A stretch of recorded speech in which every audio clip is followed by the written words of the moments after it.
right side of the map, and I'm on the left side. That's where I want to be because that's where his vills are. And now I'm gonna start pushing. And let's see what army he has. His army's a bit divided. Oh no.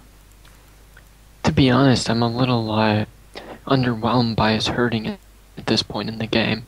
Like, he's been playing a mostly defensive game, and that one herd behind his TC is so far out. When he saw he was getting low, he probably could have sent one guy and just started herding that back. The herd left from his TC, you mean?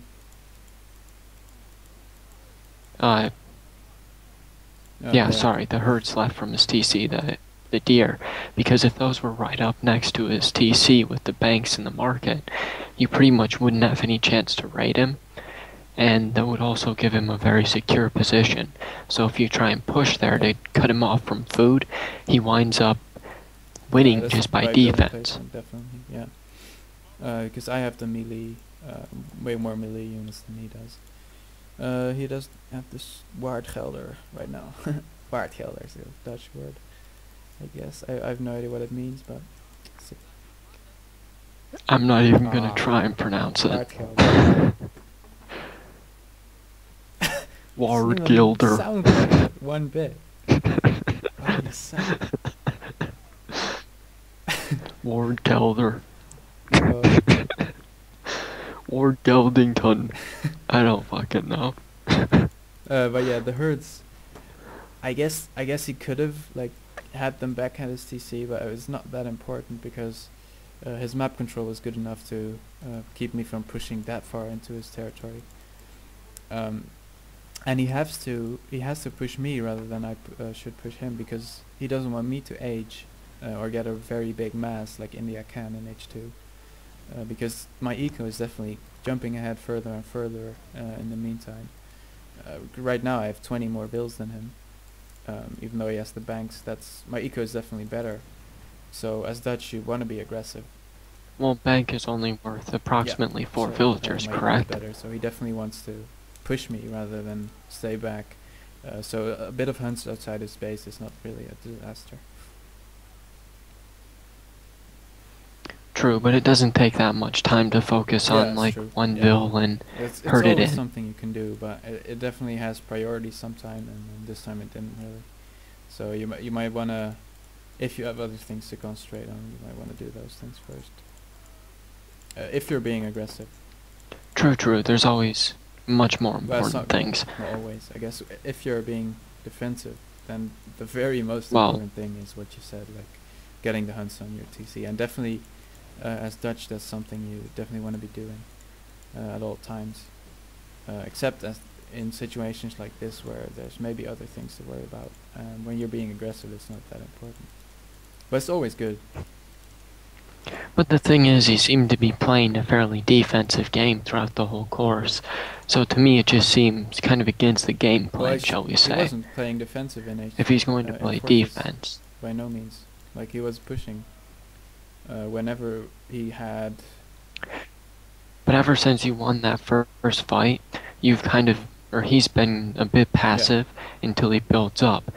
So in that interim period, he's pretty weak. To me, it would seem a good idea to have the hunts very close and defendable. This way he can maximize the size of his small army. Obviously. Yeah.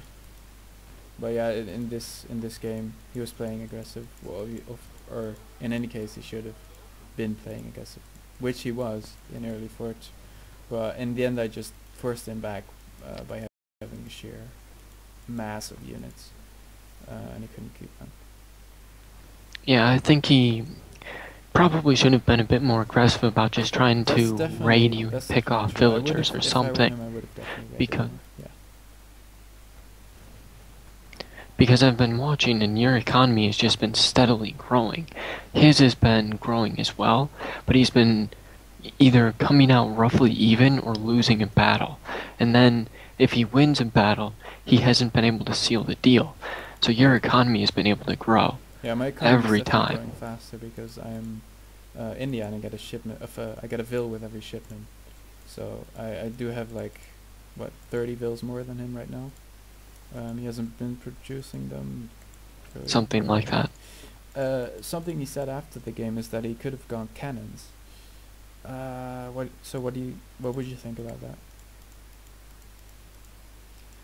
I think actually a couple of cannons would be a good complement to a Reuter skirm army, because against India, they really don't have any real sane answer in H2 to so cannons. It would definitely been a good idea to have cannons, but the problem if you're going cannons is that if the India player scouts it, he just runs into your base and basically camps on your art foundry, and whenever cannons come out, he kills them right away.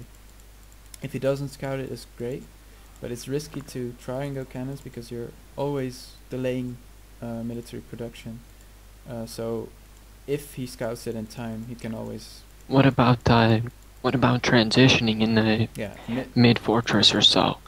When you guys were both massing up, I think instead of continuing to add the Hus, when you're going Sepoy and Gurkha, it would have made more sense to throw down an art foundry, pump a few cannons, and then just concentrate on coin, because he also gets the benefit of consolidating his economy. Mid-fortress, it would have been a good idea, but the problem in mid-fortress is, and it's definitely not something you want to overlook if you're Dutch and you want to go cannon, is that he just didn't have any mines.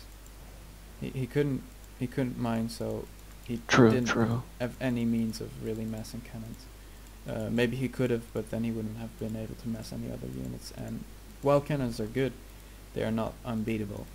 So if I just outmass him by sheer numbers, they're still going to be beatable.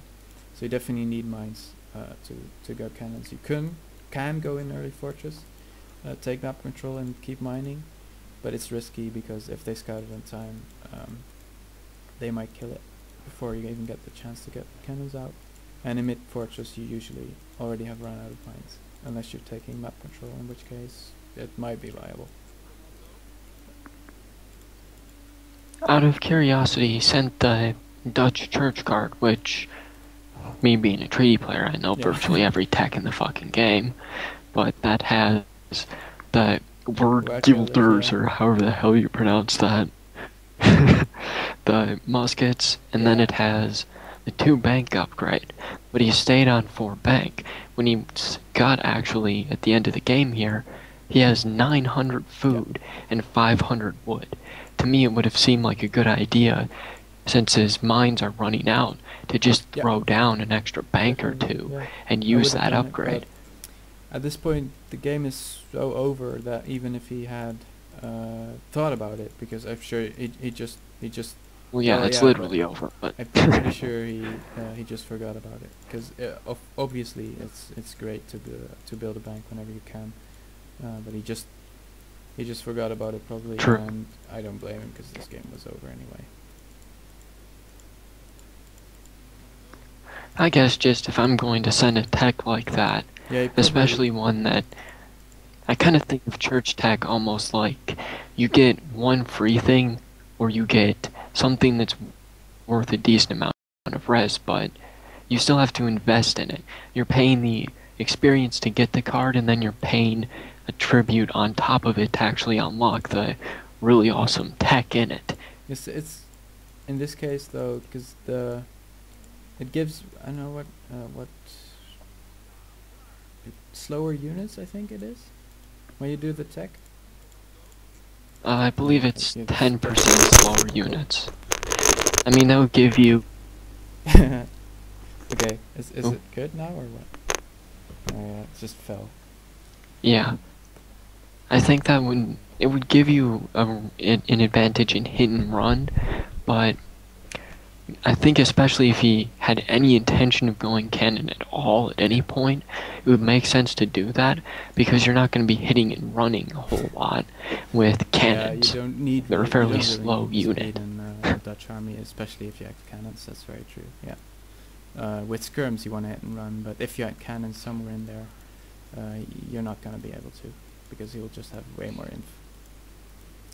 And I think that it would have helped him to actually facilitate that, because even though he would be a bit mine starved, he would have 6 banks up, that would give him a fairly good amount of coin income Yeah. with 1 or 2 mines It would have going. been viable. It would have been risky to do it in early fortress, and maybe in mid fortress it would have been viable, but then still you do really need mines, even if you have 6 banks to get cannons out. So yeah, I'm not sure if you're already at the end of the game. I've been like, yeah, for like 10 Yeah, I minutes. have been for a while. Yeah. So we're just But, yeah, I discussing guess, stuff now. we have said everything that had to be said, or do you want to add anything?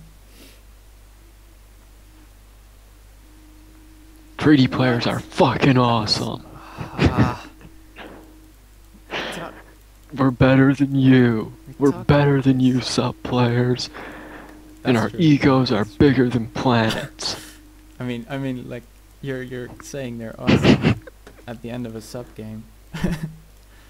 Hell yeah, we're awesome. So yeah, I guess that's it. So I'm gonna stop recording. See ya.